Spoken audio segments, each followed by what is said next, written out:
starting with stanza 6. The 8 other runners pulled up on their heels, the ones who had trained for so long to compete.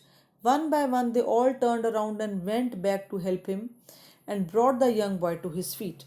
Beautiful stanza. Now, what does the poet say here? Then something strange happened. The rest 8 athletes who had trained as hard noticed the pain of their fellow athlete. They turned around to the rescue of their battered friend. They helped him to stand on his feet. They showed their care and comfort on him. अब वो क्या कहते हैं, बड़ी अजीब सी बात होती है उस समय। वो जो बाकी जो 8 थे वो वापस मुड़ते हैं और वो क्या देख, उनको पता होता है उनका फेलो एथलीट गिर के उनको उसकी दर्द का एहसास होता है, तो वो क्या करते हैं, वापस मुड़ते हैं और जो उनका फ्रेंड जो गिर जाता है उसको उसको बचाने के लिए जाते हैं, उसको हेल्प करके उसको खड़ा करते हैं और अपना केयर और कंफर्ट उसको दिखाते हैं. Stanza 7. Then all the 9 runners joined hands and continued. The 100-yard dash now reduced to a walk, and a banner above that said Special Olympics could not have been more on the mark. Again, a beautiful stanza. Now, in this poem, thereafter, all the 9 athletes walked their way to the finishing line, holding one another's hand. The banner that fluttered read Special Olympics was indeed special, as one could see competing athletes runs to aid their fellow athlete. It was a sacrifice of the rarest kind.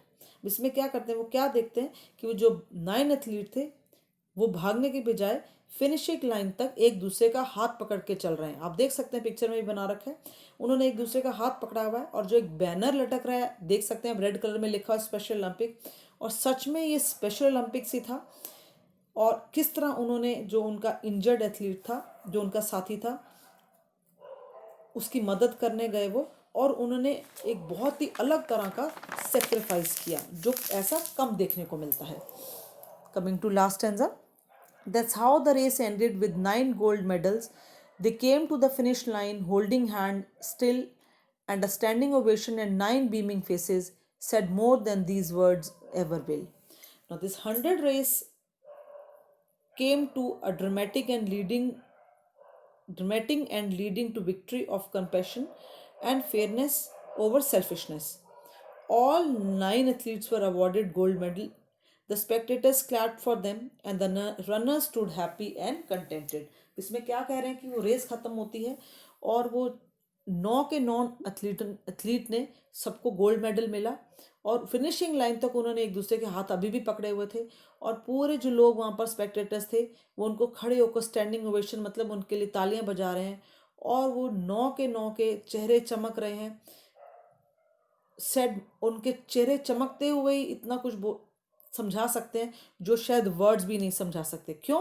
क्योंकि उनको बहुत ही खुशी की और वो satisfied थे कि अगर वो रेस जीते हैं तो उन्होंने ट्रू स्पोर्ट्समैनशिप दिखाई है, अपने फेलो एथलीट की उन्होंने हेल्प की और एक साथ उस रेस को फिनिश किया. और इस तरह वो सारे के सारे जो 9 एथलीट थे वो विनर्स हुए और 9 के 9 एथलीट्स को क्या मिला? गोल्ड मेडल मिला. आपने देखा कितनी अच्छी स्पोर्ट्समैन स्पिरिट उन बच्चों ने दिखाई. एक अपने जो साथी था उसके लिए रुके और एक साथ सबने मिलकर वो गेम को फिनिश किया, लास्ट जो इवेंट था. It's a beautiful poem written by David Roth. So I would request everyone to please read this poem twice और थ्राइस. वर्ड मीनिंग आपके पेज नंबर 103 पर दिए हुए हैं. सो आप प्लीज़ इस पोएम को रिवाइज करें अच्छे से and try to understand. Thank you so much. God bless you all.